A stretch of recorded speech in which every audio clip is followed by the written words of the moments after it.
Our list rolls on with three big engineering projects getting the green light. One of those getting approval by City Council, the Middlebrook Pike Advanced Traffic Management System. Let's take a look. Middlebrook is one of Knoxville's busiest roadways with constant traffic during the week. This $3.9 million advanced traffic management system is Knoxville's first to be implemented, allowing real-time adjustments to traffic signals to improve traffic flow. The new system will connect 23 signaled intersections on Middlebrook Pike and University Avenue between College Street to the east and Joe Hinton Road near the city's western edge. Local business owner Alex Hopper says the new lights are appreciated, especially since his car dealership sits on that popular road. The more that people are safer, the better the community is. Middlebrook Pike, everybody uses it as their second alternative other than the interstate. So 9 times out of 10, you're driving this way if you're not taking that way. So it gets very impacted quickly. Construction for this is set to begin in the fall and scheduled to be finished in winter 2027. A big scare this morning in South Knox County. That is where a sheriff's office deputy shot a person in the hand while trying to serve a warrant. This happening in a neighborhood on Wintry Oaks Way. That's off Governor John Sevier Highway. According to the TBI, which is now handling the investigation, the wanted man pulled a knife while deputies were trying to take him into custody. That's when the deputy fired again, shot in the hand, the injury not to be life-threatening, the suspect taken to a hospital. We'll keep you posted as more information comes to light.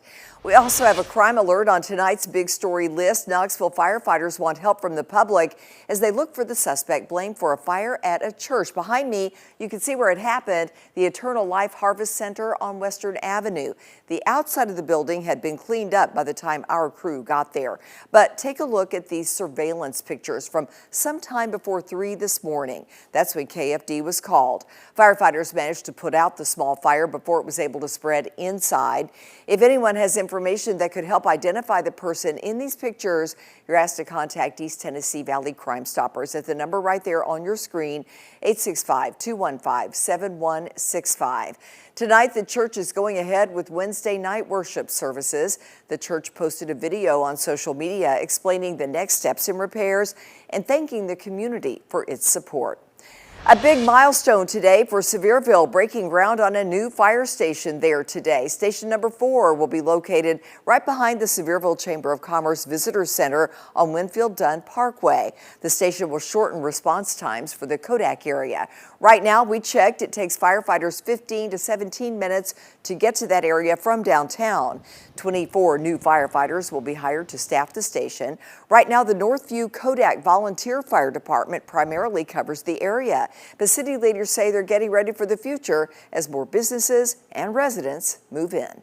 We've had, over 1,000 units developed in the last, 5 to 6 years.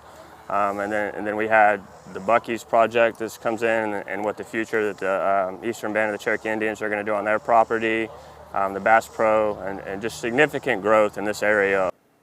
The facility will include the fire station, a new public works department, a refueling station for city fleet vehicles, and salt storage as well. Answers about a big test that's part of the school year here in Tennessee. Results put out by the Department of Education show students are doing better on the TECAP. The statewide standardized test focuses on reading, math, social studies, and science. This year, 3rd through 8th graders showed improvements in every subject, and all grade levels improved in math. And when it comes to reading, this year 41.7% of 3rd graders passed the reading section. That is compared to 40.9% last year. That means fewer 3rd graders run the risk of being held back for failing the reading portion of the TECAP, which is part of a state law that went into effect in 2023. Educators say the state's investments in reading are starting to pay off. We used to look at kids who would come to school, and the very first time they saw a book would be when they walked into a kindergarten classroom in the state of Tennessee. And we're changing that narrative. The results also show the number of 4th graders who failed the reading portion of the TECAP was at an all-time low this year. More education news in our Big 7 at 7 list, and the Knox County School Board will vote tomorrow night on whether to change the mandatory insurance for student athletes. Knoxville Orthopedic Clinic will be at the school board meeting. It's tomorrow night again, speaking with board members about the impact this vote could have on students. We spoke with the KOC doctor today ahead of the vote. So this is a long time process, literally 30 years we've had some sort of insurance for our kids. What that means is, as it is today, for $60, each athlete that participates in sports in Knox County has coverage.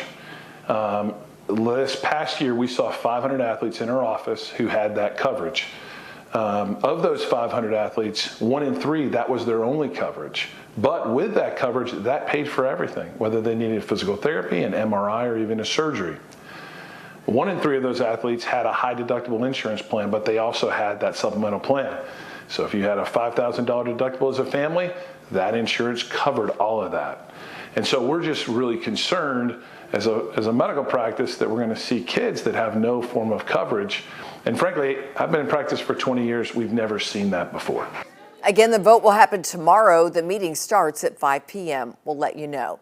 Speaking of Knox County Schools, Commission will consider a resolution that would approve a construction contract for renovations to Sturkey Elementary School. The resolution would approve the additions, which would include a new media center as well as space for administration. The county's Board of Education approved the money last year as part of the fiscal year 2025 capital improvement plan. During the meeting, which is set for July 28th, the commission will vote on whether to approve the construction contract.